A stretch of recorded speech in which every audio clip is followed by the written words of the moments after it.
Jake Morrison never thought he would be the most important person on the USS Endeavour that morning, but life had a way of changing plans without asking permission first. He was sitting in his small office drinking coffee and reading through Alien language files when Captain Rodriguez knocked on his door with news that would change everything.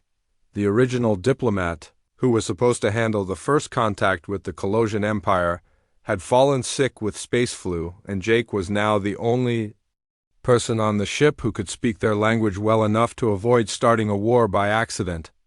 Jake had spent 3 years studying Colossian language and culture, but he never expected to use it for something this important. The Colossians were famous across the galaxy for being beautiful, smart, and completely sure that they were better than everyone else. They had technology that could destroy planets and ships that moved faster than anything humans had ever built. Most alien species were afraid of them, and for good reason. When the Colossians decided to make contact with Earth, it was not because they needed anything from humans, but because they were curious about this new species that had just started traveling between stars. Jake put on his best uniform and walked to the main meeting room where he would meet Princess Zara for the first time. The room had been decorated with both human and Colossian symbols to show respect, but Jake wondered if the aliens would even notice or care about such small details. When Princess Zara entered the room, Jake understood immediately why the Colossians were considered the most beautiful species in the galaxy. Her skin looked like crystal that changed colors with her emotions, and right now it was a cold pale blue that meant she was not impressed with what she saw. Her eyes held light like stars, and her movements were so smooth she seemed to float rather than walk. She wore robes that seemed to be made of liquid silver and a crown that looked like it was carved from a single diamond. Behind her came 6 other Colossians who were clearly her guards and advisors. They all looked at Jake like he was some kind of interesting insect they had found under a rock. Jake had read about this in his studies, but experiencing it in person was much more uncomfortable than he had expected. Princess Zara sat down across from Jake and stared at him for a long moment without saying anything. Her skin stayed the same, cold blue color, and Jake wondered if she was trying to read his mind or just deciding whether he was worth talking to at all. Finally, she spoke in perfect English, which surprised Jake because he had been prepared to use the Colossian language. Her voice was like music, but there was no warmth in it at all. "So, you are the human who will speak for your species today," she said. I was expecting someone more impressive. Jake had prepared for this kind of comment during his studies. The Colossians always tested new species by being rude and dismissive to see how they would react. If you got angry or upset, they would decide you were too emotional and primitive to be worth their time. If you tried too hard to impress them, they would think you were weak and desperate. "I am Jake Morrison, and I am honored to meet you, Princess Zara," he said calmly. "I hope we can learn something valuable from each other today." The princess raised one perfect eyebrow, and her skin shifted to a slightly warmer shade of blue. "Learn from each other," she repeated. "How interesting. Most species we meet only want to learn from us. They never suggest we might learn something from them." One of her advisors leaned forward and whispered something in her ear in the Colossian language. Jake understood every word because of his training. The advisor was telling the princess that humans were known to be arrogant, despite being primitive, and that she should be careful not to encourage such behavior. Jake decided to take a small risk. He responded to the advisor in perfect Colossian, saying, "I understand your concern, but I believe intelligence can be found in unexpected places if we are willing to look for it." The entire room went silent. The advisors looked shocked that a human could understand their private conversation, and Princess Zara studied Jake with new interest. Her skin shifted to a brighter blue that was almost purple, and Jake knew from his studies that this meant she was curious. "Your language skills are better than we were told," she said, switching back to English. "Perhaps this meeting will not be as boring as I expected." For the next hour, Princess Zara tested Jake with questions about mathematics, science, philosophy, and human culture. She started with simple problems that any child could solve and gradually made them more difficult. Jake realized she was trying to find the point where he would fail and prove that humans were not as smart as they claimed to be, but Jake had always been good at solving problems, and he had spent years preparing for this moment. When she asked him about quantum physics, he explained it using simple examples that made the complex ideas easy to understand. When she challenged him with philosophical questions about the nature of reality, he gave answers that showed he had thought deeply about such things. What surprised Princess Zara most was that Jake did not just answer her questions correctly, but he also asked questions of his own. He wanted to know about Colossian art and music and how their society worked. He was genuinely curious about her people and not just trying to impress her with his knowledge. As the meeting continued, Princess Zara found herself enjoying the conversation more than she had expected. Most species were either too afraid to speak freely with her or too eager to please her. Jake treated her like an equal, which was something she had never experienced before. Her skin had shifted from cold blue to a warm purple, and finally to a soft green that meant she was relaxed and engaged. Her advisors noticed this change and looked concerned because they had never seen the princess react this way to any alien species before. When the formal meeting ended, Princess Zara stood up and looked at Jake for a long moment. "You are not what I expected from a human," she said. "Perhaps there is more to your species than we thought." Jake smiled and said, "I hope we will have more chances to talk, Princess." "I have a feeling we both have a lot to learn." As the Colossians left the room, Jake noticed that Princess Zara looked back at him once before the door closed. Her skin was still that soft green color, and for just a moment, he thought he saw something like interest in her star-filled eyes. Captain Rodriguez appeared at Jake's side and clapped him on the shoulder. "Well done, Morrison," he said. "I think you just made the best first impression in human history." Jake nodded, but his mind was already thinking about the next meeting. He had the feeling that his conversations with Princess Zara were just beginning, and that they might lead to something much more important than a simple diplomatic agreement. Over the next 3 weeks, Princess Zara requested to meet with Jake almost every day, and each conversation lasted longer than the one before. What started as formal diplomatic discussions slowly became something that felt more like friendship, though neither of them would have called it that at the time. Jake noticed that the princess asked fewer questions about human technology and more questions about human behavior. She wanted to know why humans created art that served no practical purpose, and why they wrote stories about people who never existed. She was confused by human music because Colossian songs were mathematical formulas designed to create specific emotional responses, while human music seemed chaotic and unpredictable. "Your people make sounds that have no logical pattern," she said during one of their afternoon meetings. Her skin was a curious shade of yellow that Jake had learned meant she was trying to solve a puzzle. "Yet, when I listen to this music you shared with me, I feel something I cannot name or categorize." Jake had played her a recording of an old human song about love and loss. "That feeling you cannot name might be what we call emotion," he said gently. "The song is not supposed to follow logical patterns because emotions do not follow logical patterns either." Princess Zara tilted her head in that way she did when she was thinking hard about something. "Colossians have emotions, but we control them with logic and reason. We do not let them influence our decisions or our art. It seems inefficient to create something based only on feelings." "Maybe efficiency is not always the most important thing," Jake suggested. "Sometimes the most meaningful things in life are the ones that do not make logical sense." This comment made the prince's skin shift to a deep orange color that Jake had not seen before. He was still learning what all the different colors meant, but he could tell she was having some kind of strong reaction to what he had said. Jake began sharing more stories about human culture and history. He told her about parents who worked multiple jobs to pay for their children's education, even when it meant they had no time for themselves.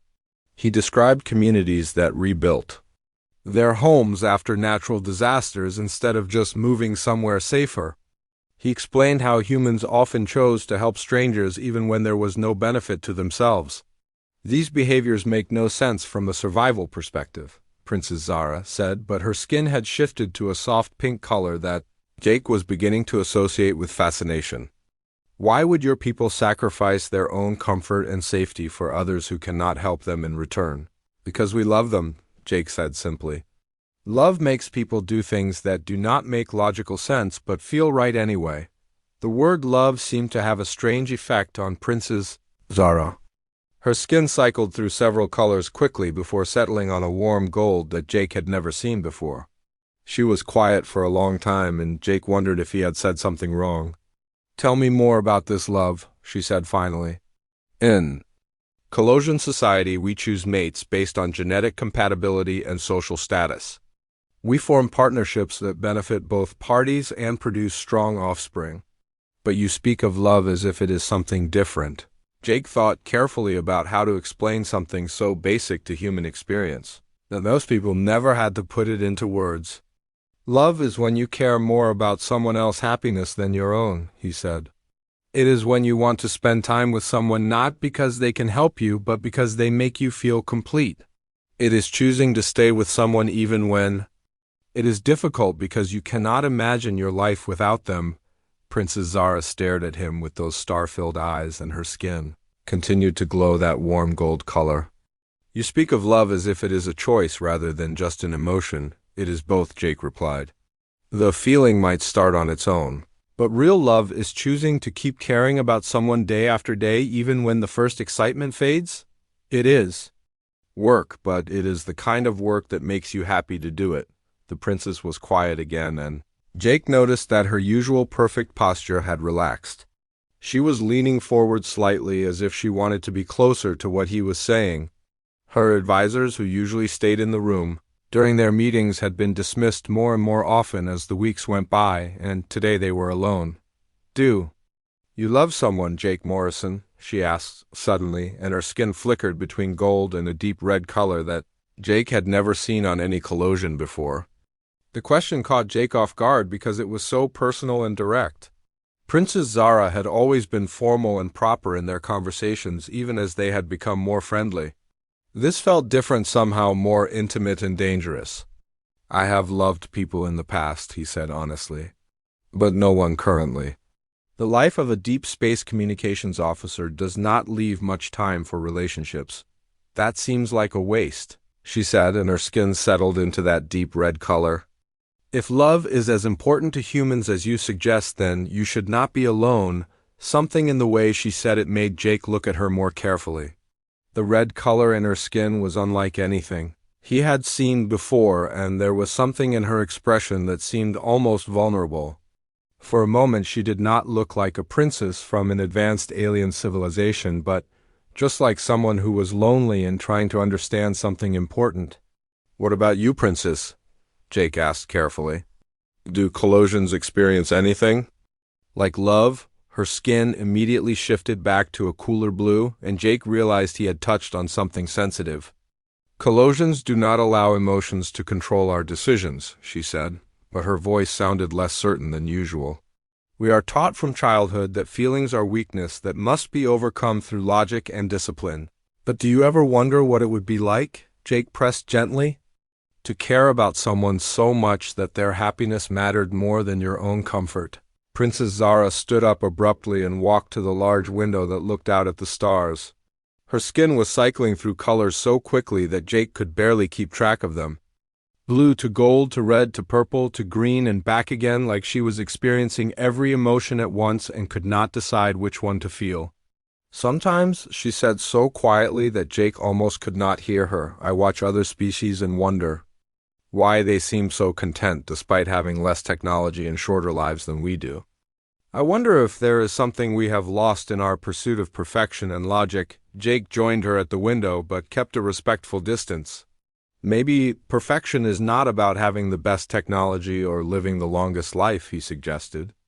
"Maybe it is about finding someone who makes you want to be better than you are and choosing to love them even when it is not easy." When Princess Zara turned to look at him, her skin had settled into the warm gold color again, but now there were streaks of that deep red running through it.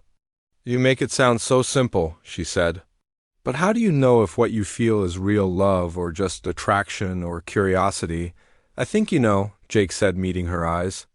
"Real love makes you want to protect someone even if it costs you something. It makes you happy when they are happy even if you are not part of their happiness." It makes you willing to sacrifice for them without expecting anything in return. Princess Zara nodded slowly, and her skin began to glow brighter. I am beginning to understand why other species find humans so interesting, she said. You have something we do not have, something that cannot be created with technology or learned from books. As she spoke, Jake realized that something had changed between them during their weeks of conversation. What had started as diplomatic curiosity had become something deeper and more complicated. He found himself looking forward to their meetings, not because they were important for human-alien relations, but because he enjoyed spending time with her. The princess seemed to be having similar thoughts because she was looking at him in a way that made his heart beat faster. Her skin was glowing with colors he had never seen before, and there was something in her star-filled eyes that looked almost like longing. Jake Morrison, she said softly, I believe you are teaching me something very dangerous. What is that, princess? You are teaching me to feel. Princess Zara spent the next few days avoiding Jake, and he began to worry that he had said something wrong during their last conversation. When she finally sent word that she wanted to meet with him again, it was not in the usual conference room, but in her private quarters on the collision ship. Jake had never been inside an alien vessel before, and he was amazed by how different everything looked. The walls seemed to be made of some kind of living crystal that glowed with soft light, and the furniture appeared to grow directly from the floor. Everything was beautiful and perfect and completely alien. Princess Zara was waiting for him in what appeared to be a dining area, though the table was floating in the air without any visible support.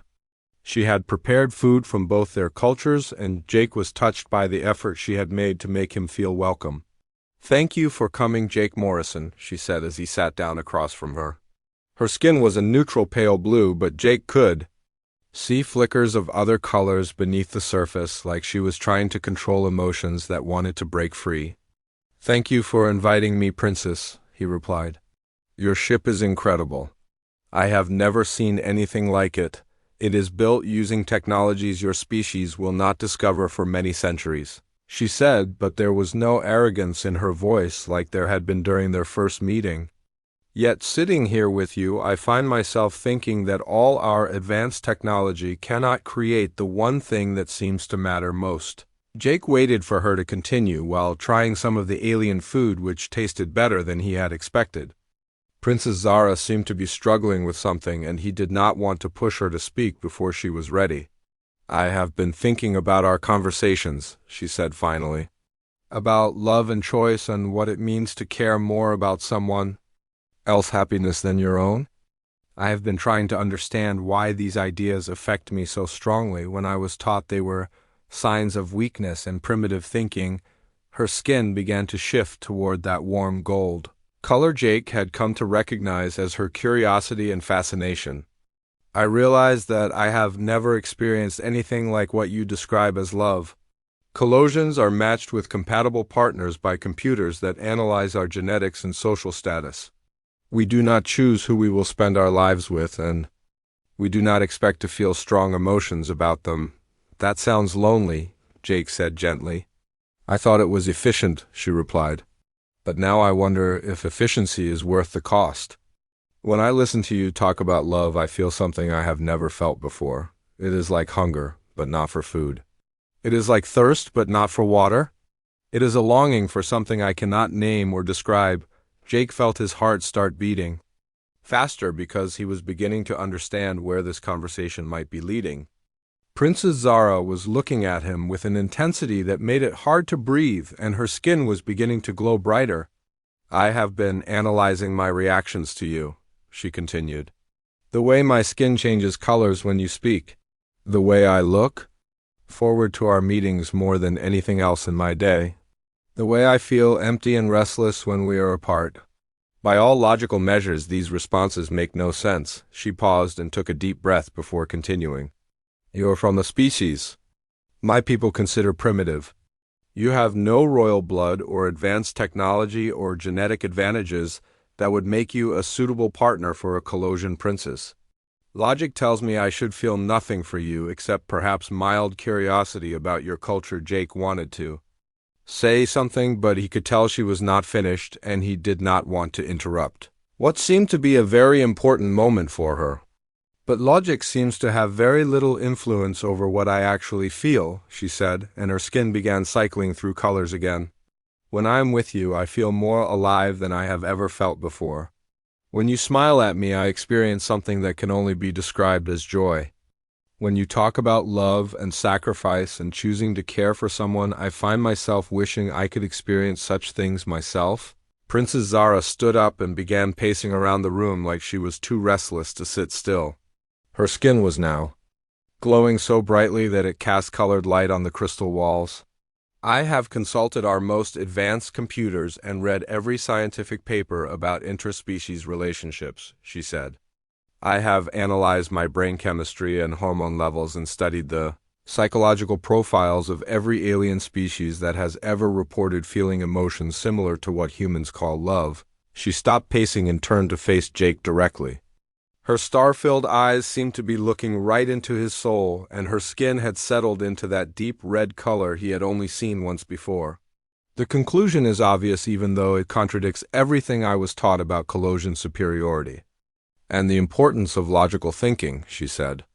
I believe I am experiencing what you would call love. I believe I am in love with you, Jake Morrison. Jake felt like all the air had been sucked out of the room. He had suspected that something was developing between them, but hearing her say it so directly was both thrilling and terrifying. But I need to know if this feeling is mutual, she continued. Colossian culture values direct communication over the subtle hints and games that many species prefer. So, I will ask you plainly, and I want you to answer honestly. She moved closer to him until she was standing right beside his chair. Her skin was glowing so brightly now that she looked like a living constellation, and her voice was soft but determined. Don't be shy, human. Do you love me? Jake looked up at her beautiful alien face and felt his world shift completely. This was not how he had imagined this conversation would go. He had expected maybe some hint that she cared about him, or perhaps a suggestion that they could continue their friendship after the diplomatic mission ended. He had not expected her to ask him directly about love, but as he looked into her star-filled eyes, he realized that she deserved an honest answer even if it was complicated. Princess Zara had been brave enough to admit her feelings despite everything she had been taught about her own superiority. The least he could do was match her courage with honesty. Yes, he said simply. I do love you, Princess Zara, but it is not that simple. Her skin flared even brighter, and she sat down beside him with an expression of joy and confusion. Why is it not simple? She asked. If we both feel love, then we should be together.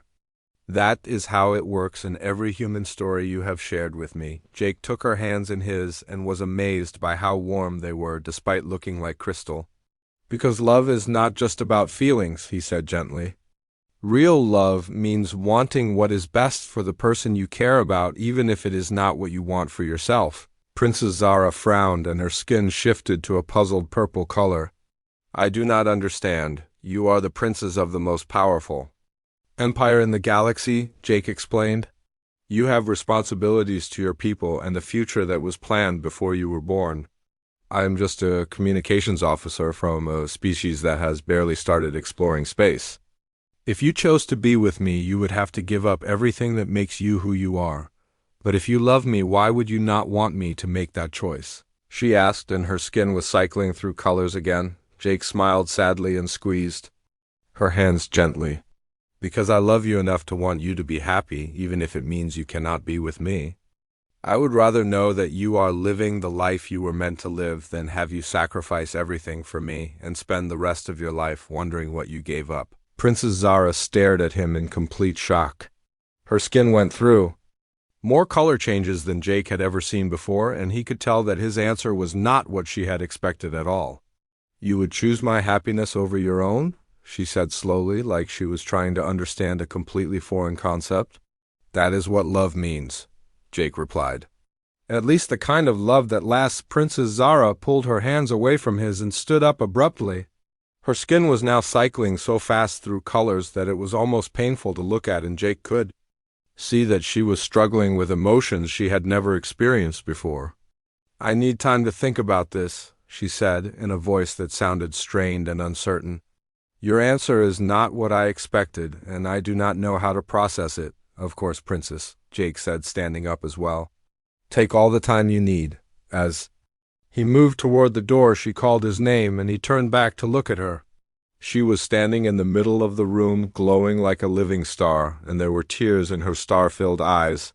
No one has ever loved me enough to let me go, she said softly. I did not know such a thing was possible. Jake nodded and walked toward the door, but before he could leave, she spoke again. Jake Morrison, you have just taught me something that will change everything I thought I knew about love and sacrifice, and what it means to truly care for someone. As Jake walked back to his own ship, he wondered if he had just made the biggest mistake of his life or the most loving choice he would ever make. Jake did not see Princess Zara for 5 days after their conversation in her quarters, and he began to worry that he had hurt her feelings or made her angry. The other Colossian diplomats seemed more distant than usual during the formal meetings, and Jake noticed that they watched him with suspicious eyes whenever he entered a room. On the 6th day, Captain Rodriguez called Jake to his office with a serious expression that made Jake nervous. When he arrived, he found another person waiting there, a tall Colossian male who looked remarkably similar to Princess Zara, but with cold, calculating eyes that held no warmth at all. Jake, this is Prince Valder, Captain Rodriguez said carefully. He is Princess Zara's older brother, and he has some concerns he wants to discuss with you. Prince Valder studied Jake like he was examining a dangerous animal that might need to be put down. His skin was a steady, icy blue that never changed color, and Jake realized that this was what Colossians looked like when they had complete control over their emotions.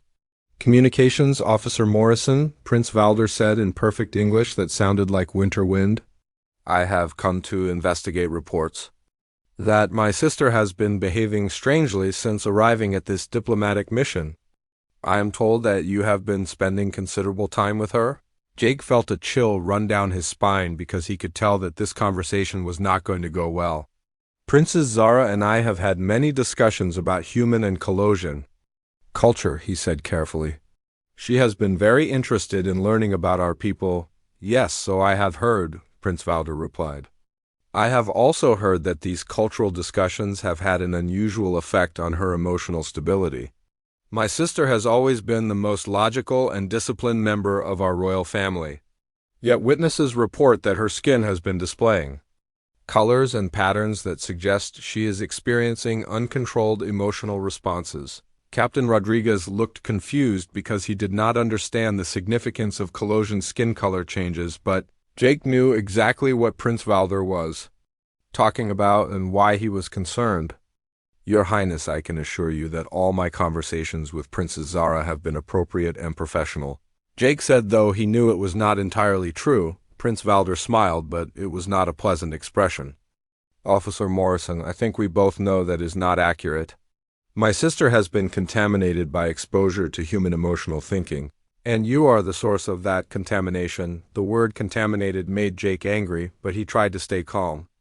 Because getting emotional would only prove Prince Valder's point about humans being primitive and uncontrolled? I do not think learning about other cultures can be called contamination, Jake said evenly. Your sister is intelligent and curious, and she asked me questions that I answered honestly. Questions about human mating rituals and emotional bonding practices, Prince Valder said coldly. Questions that have no relevance to diplomatic relations between our species. You have filled her mind with primitive ideas about love and sacrifice that are confusing her natural Colossian instincts. Captain Rodriguez looked back and forth between them, and Jake could tell he was beginning to understand that this was more serious than a simple cultural misunderstanding. What exactly are you suggesting, Prince Valder? Captain Rodriguez asked. I am suggesting that Officer Morrison be removed from this diplomatic mission immediately, Prince Valder replied. His influence on my sister is interfering with her ability to think clearly and make rational decisions. If this continues, it could damage relations between our species. Jake felt his heart sink because he realized that Prince Valder was probably right about one thing. His relationship with Princess Zara was becoming complicated enough that it might cause problems for the diplomatic mission. I understand your concerns, Your Highness, Jake said quietly. If you think it would be better for Princess Zara and for the success of these negotiations, I am willing to step aside and let another officer handle communications duties, Prince. Valder looked surprised by Jake's answer, as if he had expected him to fight or argue. You would give up your position without protest. If it is what is best for everyone involved, then yes, Jake replied. I do not want to cause problems for my captain or for the relationship between our species. Captain Rodriguez frowned because he had not expected Jake to agree so quickly. Morrison, you do not have to do this, he said. You have done excellent work on this mission, and Princess Zara specifically requested to work with you. My sister requests many things that are not good for her, Prince Valder interrupted. She is young and has been sheltered from the corrupting influences that exist in the galaxy.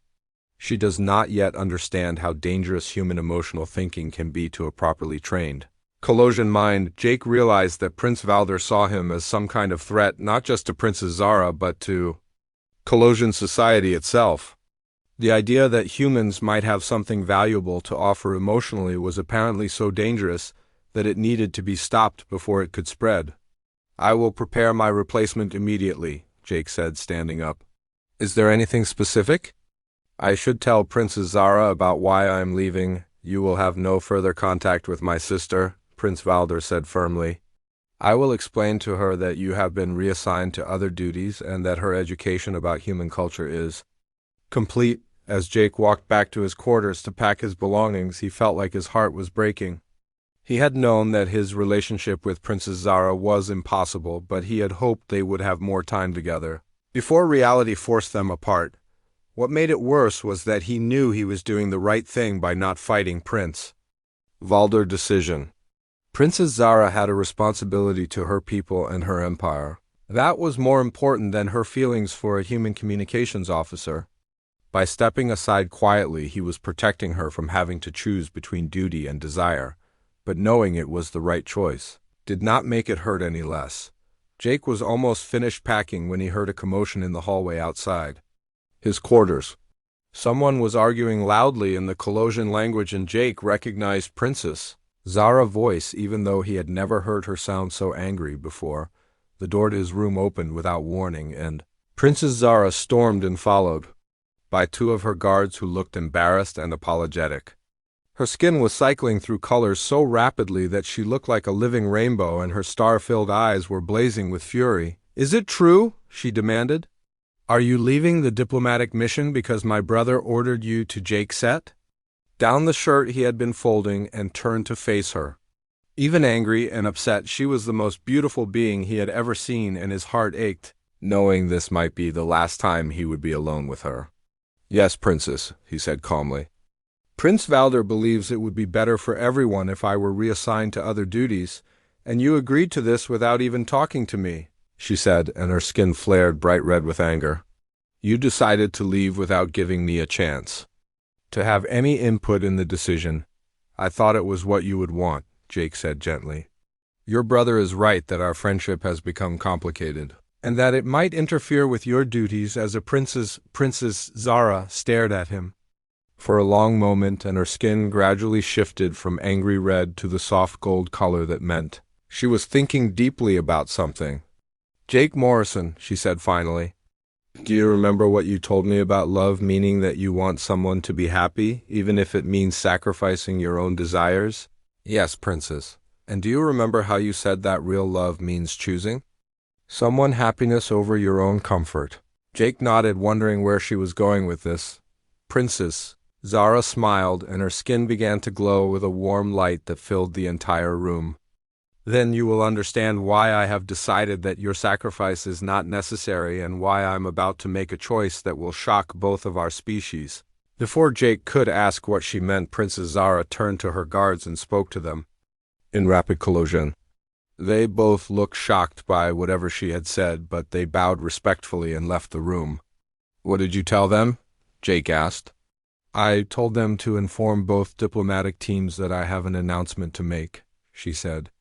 And her skin was now glowing so brightly that she looked like a living star. Tomorrow I am going to tell everyone exactly what I have learned about love, and why I believe humans are not primitive, but actually more advanced than any species in the galaxy. Jake felt his heart start racing because he had a feeling that Princess Zara was about to do something that would change both of their lives forever. "Princess, what are you planning?" She moved closer to him and took his hands in hers just like she had done during their last conversation. "I am planning to choose love over duty, Jake Morrison, and I'm going to do it in front of everyone so that they understand this is not some emotional mistake but a carefully considered decision, made by someone who finally understands what truly matters in life." The main conference room had never held so many people from both species at the same time. Representatives from the human diplomatic team sat on one side while Colossian nobles and advisors filled the other side. Jake stood near the back feeling nervous and confused because Princess Zara had refused to tell him exactly what she planned to say. Prince Valder sat in the front row with his skin a steady icy blue that showed he was completely in control of his emotions. Captain Rodriguez kept glancing at Jake with a worried expression because he could tell something important was about to happen, but he did not know what it was. When Princess Zara entered the room, all conversation stopped. She was wearing her most formal robes and the diamond crown that marked her as royalty, but her skin was glowing with colors that Jake had never seen before. She moved to the center of the room where everyone could see her and stood quietly for a moment as if gathering her thoughts. "I have called this meeting to make an announcement that will affect the future of Kelos.